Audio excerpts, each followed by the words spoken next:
Think Forward. Think Research Channel.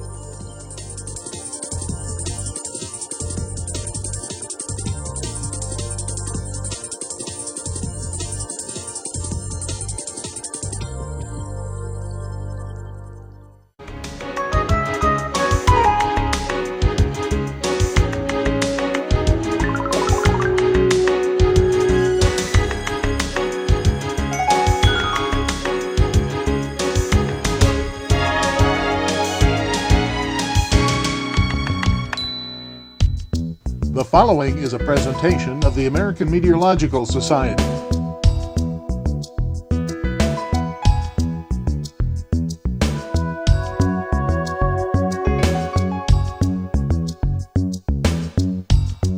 As by Time Magazine as one of 100 people who shape our world at the end of 2006. And he'll also deliver the AMS's Bernard Horowitz lecture here on Thursday morning. In addition, he'll receive the AMS's highest award, the Rossby Medal, at the awards banquet on Wednesday. So we're pleased that he's able to join us this afternoon to present his talk on entitled, Is Global Climate Change Affecting Hurricanes? Kerry?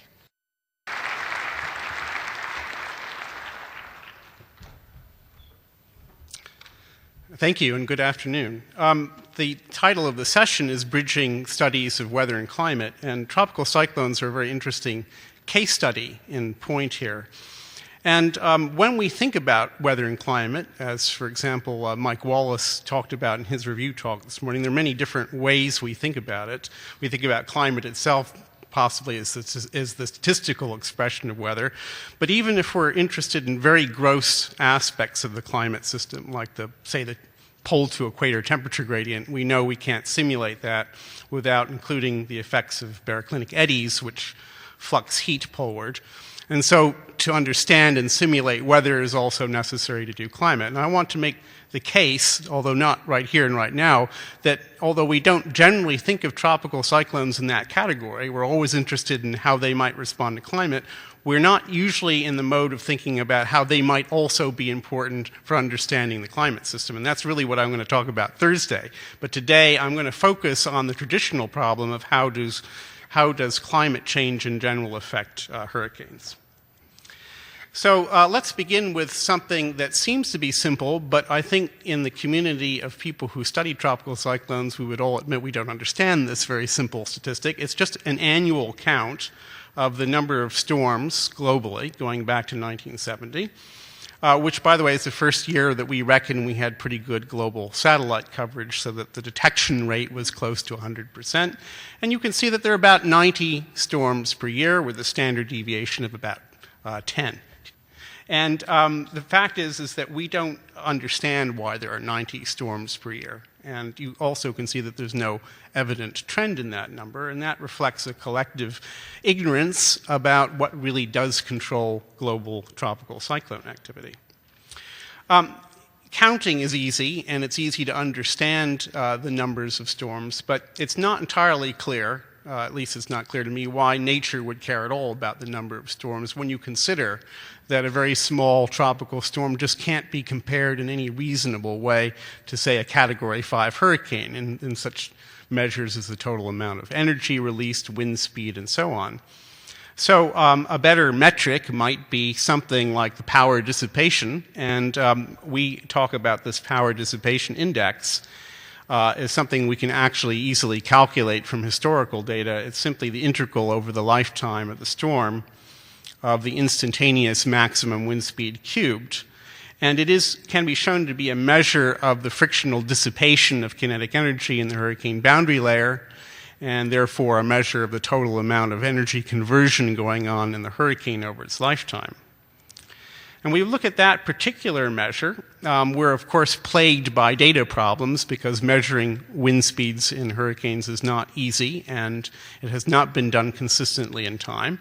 And what you see in this graph pertains to the western North Pacific, which is one of two basins where there was, for at least a period of time, aircraft reconnaissance. And what you see here going back to the around 1950 are various different estimates from various different data sets of the total annual power dissipation by tropical cyclones in the Western Pacific. The blue curve is from the Navy's Joint Typhoon Warning Center. The green curve is an estimate from the Japanese Meteorological Society, and so on. And the red curve is a very, very recent estimate, and we think a particularly robust one, made by consistently applying a Dvorak technique to satellite imagery by Jim Cosson and his colleagues. And finally, the black is a scaled sea surface temperature for August through October in the western North Pacific, in the region where these storms typically form. And what you can see is that and again, there are lots of questions about the data here, but in the gross sense, there seems to be an increase over this time. And yet, for example, if we were just to look at the last 20 years, you don't see any real trend in this. But there's interesting variability, and quite apart from whether there's trends and how much of this is natural, we really would like to understand what's controlling this kind of variability. I should mention as an aside that Ron Shriver and Matt Huber at Purdue have recently looked at tropical cyclones produced by reanalysis techniques, in this case ERA 40, scaled by some standard deviation of that. And this is power dissipation globally in the black, and also for just the Atlantic and Pacific together in the red, and that can be compared to one of the curves I just showed you in blue, and that does a nice job. So there are various different ways of trying to reconstruct what happened in the past. Now, let's go to the Atlantic, which only has 12 or 13% of the global total, but that is particularly well observed, so it's nice to use that record. And what you see in blue here is just an annual count, going back to just plain numbers, annual count of storms in the Atlantic. And it has been smoothed with a high-frequency filter to take out the interannual timescale fluctuations and accentuate fluctuations on timescales of, say, 5 years and more. And also in green, a scaled version of a similarly smoothed ocean temperature, August through October, in this region. And you can see some correspondence between these two, which is interesting and not entirely unexpected, but we can't pretend that we really understand this relationship well. Now, if we go to power dissipation instead of numbers, here we have the disadvantage that we don't really believe the data much before about 1958 or so here. This is the blue, is the power dissipation. It has downs and ups in this record, and green, once again, is the scaled sea surface temperature. There's quite a good correspondence here, with a notable anomaly from about 1939 to 1945, which we are suspicious about having something to do with the war and radio silence and the lack of transmission of meteorological data from ships at sea, but that's another story.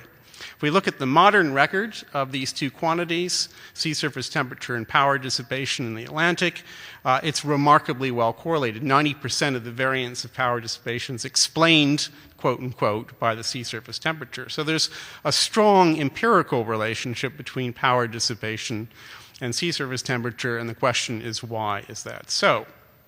Now, it is possible to break this down, and a number of different groups have started to do this. We can take the power dissipation and express it as a product of the frequency of events, their duration, and their intensity, and so the log of that is the sum of the logs. And if we look at those contributions individually in the record, taking out the long-term mean, so centering it at zero, the black is this total power dissipation, which I showed you before, and then the various contributions, number, duration, intensity. I don't expect you to really be able to deconvolve these colored curves very easily, but you can see one point is that the variability of all three of those factors is important in the overall variability. What is actually, I think, even more interesting than that is that, let me show you first the same breakdown for the western North Pacific, where once again the black is the total power dissipation, and then the individual contributions of frequency, blue, duration, green, and intensity in red, and all three vary. But I think the important lesson here comes from actually looking at, again, this correlation. The power dissipation is somewhat better correlated with the sea surface temperature than any of these individual factors, and that suggests there's something fundamental about it. That although it's easy to talk about numbers and intensities, maybe it's really not what those things individually aren't perhaps what nature cares about. Maybe it's something more like their combined power dissipation. Having said that, what environmental factors really do control this? And on theoretical grounds, and also to some extent on empirical grounds, we don't think that it's the sea surface temperature, in spite of the fact that it's so beautifully correlated. It is rather, on the thermodynamic side, a quantity closely related, but not exclusively related to sea surface temperature, called the potential intensity. And that's simply a thermodynamic upper bound on how intense hurricanes can get, and it has been shown empirically to be strongly related to the statistics of hurricanes over a reasonable time. Hurricane intensity tends to scale with that. And it is a function of not just the ocean temperature, but also the atmospheric temperature all the way up to the lower stratosphere. Wind shear in the environment is a very strong controlling factor on hurricane frequency and intensity, and the broad background low-level environmental vorticity has also shown to be important. Now, the theoretical potential intensity, called V potential here, squared, is related to environmental factors through this formula, which comes from basically thermodynamics, which includes energy balance of the ocean's mixed layer.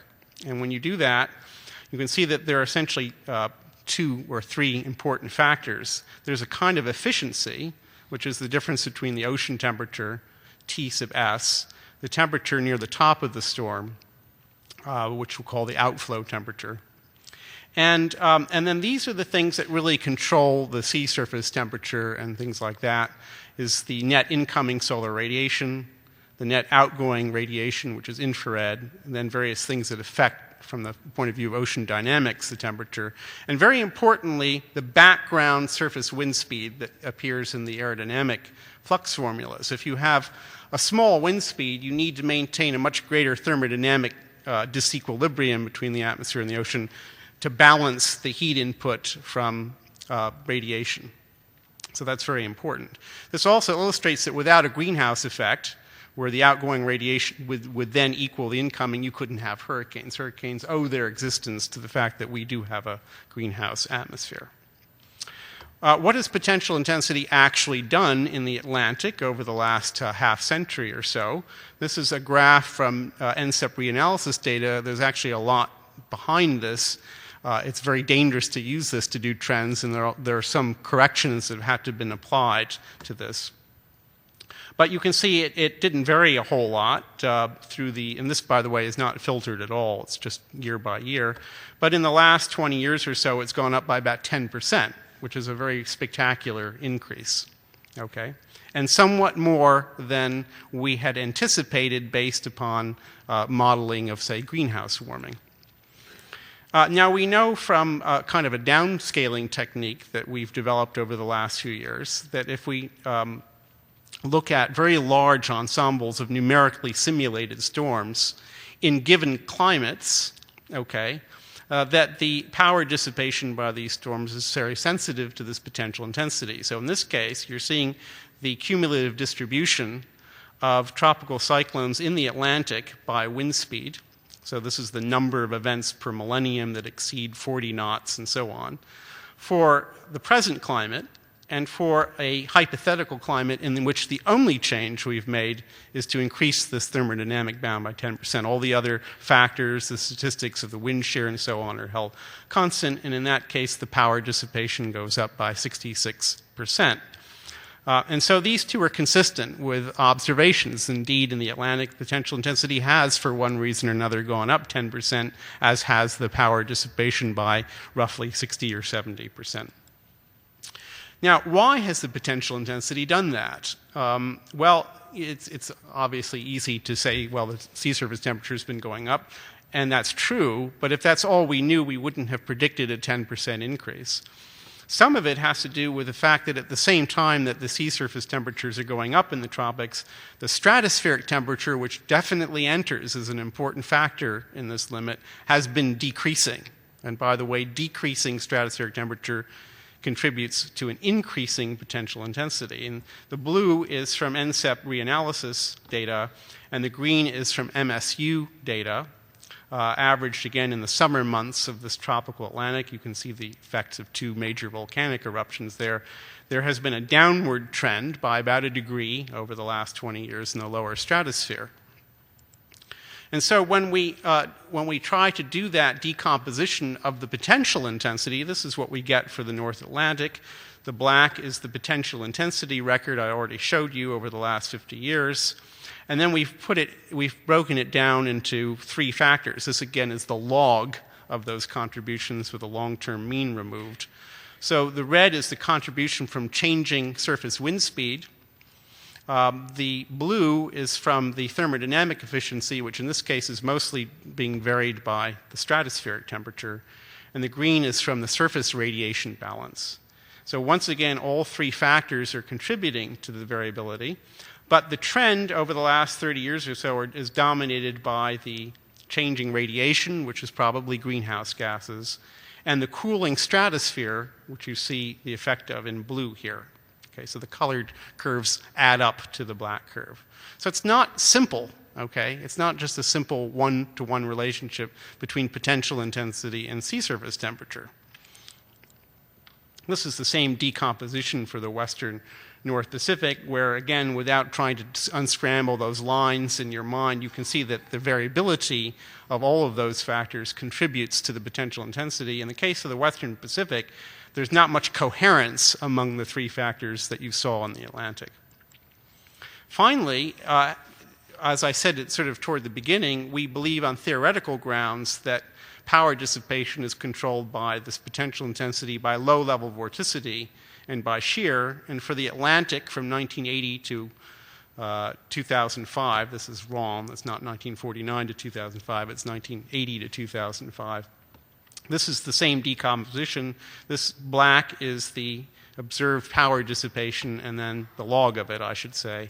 And then these are the 3 contributors. Shear did contribute noticeably in the mid-80s, but has leveled off in this rendition, whereas both potential intensity and increasing low-level vorticity seem to have influenced the power dissipation. This is the same thing for the western North Pacific, where again, these 3 factors, shear, potential intensity, and vorticity, are not covarying the way they do in the Atlantic for reasons that I don't profess to understand. All right, one of the reasons to go back, on the other hand, to sea surface temperatures compared to all the other things I've been talking about, it's very well measured, okay? And it is, after all, very well correlated with this power dissipation. Having established that, at least in the Atlantic and probably in the Pacific, we could back off and say, well, what's causing the sea surface temperature to change in those regions that influence tropical cyclones at the times of year they occur?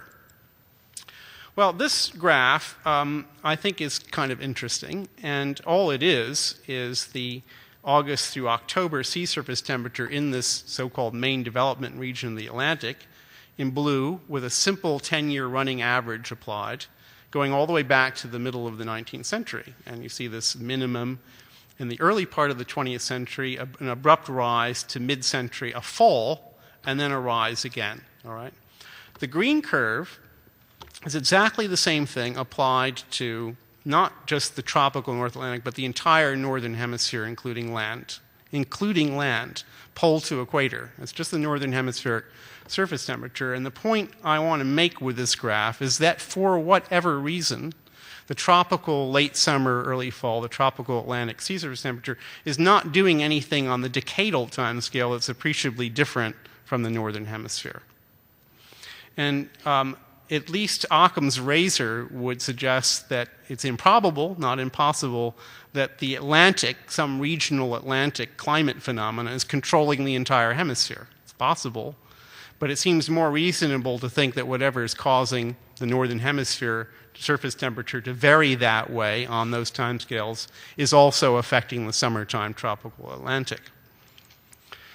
So what's controlling the northern hemispheric surface temperature? Well, this is a slide, a version of which, this is actually, I think, stolen directly from Peter's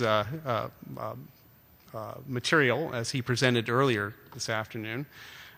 This is a graph showing observations of the global mean surface temperature in black, with some mean removed. And then these sets of 4 integrations with a climate model. The blue ones, the envelope you see in light blue there, being run with only natural forcings, which include volcanic aerosols and solar variability, and the red also including the anthropogenic contributions of sulfate aerosol forcing and greenhouse gases. And as Peter said, it's very hard to explain observations over the last 25 years or so with just the natural forcing. And so the climate community, as represented, for example, by the IPCC, has come to the conclusion that early in this record, a lot of this increase was natural, but not all of it, owing perhaps to a dearth of large volcanic eruptions in this period. Some of the cooling here was also natural, some of it perhaps being forced by sulfate aerosols, and then this big increase you see recently being driven mostly by greenhouse gases. Well, that's the globe. What about the northern hemisphere? And Mike Mann and I published a paper last spring which we sort of, again, took an extremely simple approach and reasoned that of all these climate forcings, one of them is principally in the northern hemisphere, and that's sulfate aerosols, because the source of the anthropogenic sources are mostly in the northern hemisphere. And so the red is the global mean surface temperature going back to the end of the 19th century. The blue is, in fact, the sea surface temperature in the main development region in summer, but as I've already showed you, it's very much like the northern hemispheric mean temperature. And then this light blue curve is a measure of the aerosol forcing of temperature, which is negative. And Mike and I simply asked, can you explain the difference between the northern hemisphere and the globe with the aerosol forcing? And largely you can. So this red curve in this case is just a linear combination of the global mean temperature and the aerosol forcing. And the blue is, you can think of it alternatively as northern hemispheric mean temperature. What it actually is the sea surface temperature in this main development region. So this up-down cycle, the simplest explanation, I think, for that is that it is a response of the Atlantic and indeed of the northern hemisphere to time-varying forcing, radiative forcing, some of which is natural and some of which is anthropogenic. It's dangerous to, as some people have done, unfortunately, as to say, look at the same temperature record, this is the northern hemisphere temperature record, and assume that the anthropogenic sources can be regarded as simple linear trend. I don't think there's any basis for believing that, but people go ahead and do that.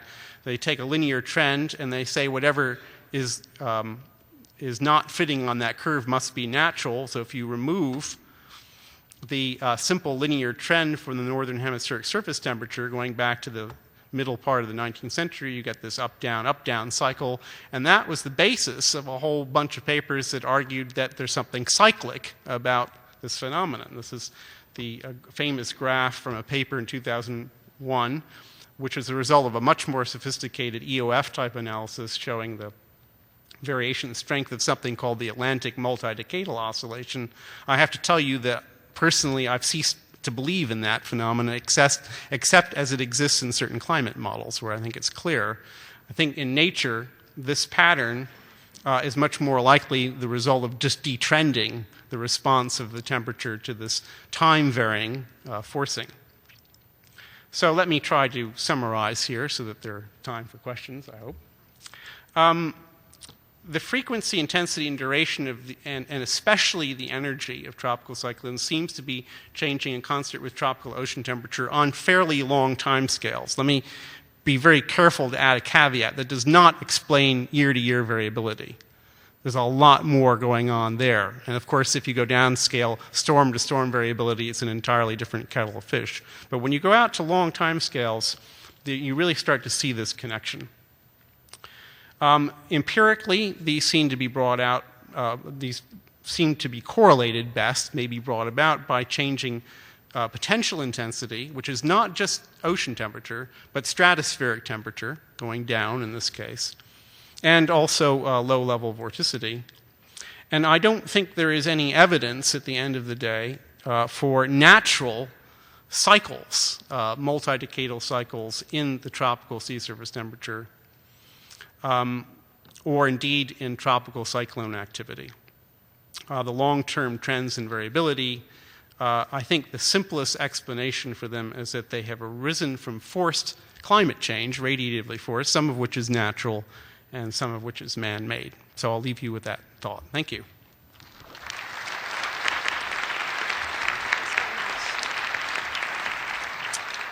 Thanks very much, Kerry. We have time for a few questions. Showing the wind speeds of tropical cyclones and hurricanes goes back to the 40s and 50s. How has our ability to measure the wind speeds in those storms changed? Back when I was in the Air Force, back in the late 1970s, I took a class in identifying tropical storm intensity with using the Dvorak technique, and they told me at that point the people on the aircraft, the only way they measured the storm intensity in terms of wind speed was by the color of the ocean with their eyes. That's right. Now, has that changed dramatically over the years? And in this long data set, how has the ability to accurately measure the winds changed over those years? The answer is changed dramatically. And if you attend a conference where hurricane experts go into this climate record, we argue incessantly and vocally about just the subject you raised. It's a very, very thorny issue. Which I had to skip over today because of time, but it's a point we worry about obsessively.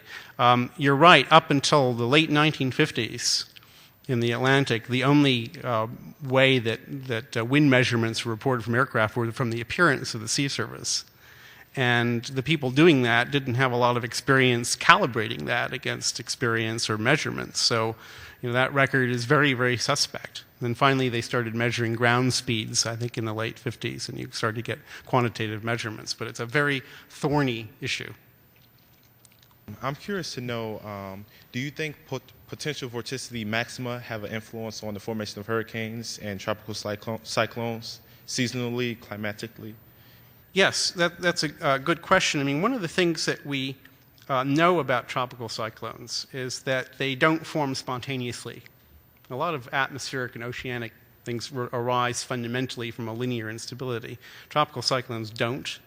You have to have a metastable atmosphere, and the characteristics of that metastable atmosphere, which really what I've been talking about today, are terribly important. But so too are the potential initiating disturbances, which you can think of in terms of anomalies of potential vorticity associated, for example, with easterly waves in the Atlantic, but with other phenomena elsewhere. And so the frequency and characteristics of those initiating disturbances are thought properly, I think, to play some role in the frequency of storms, but that has yet to be entirely sorted out. Thank you.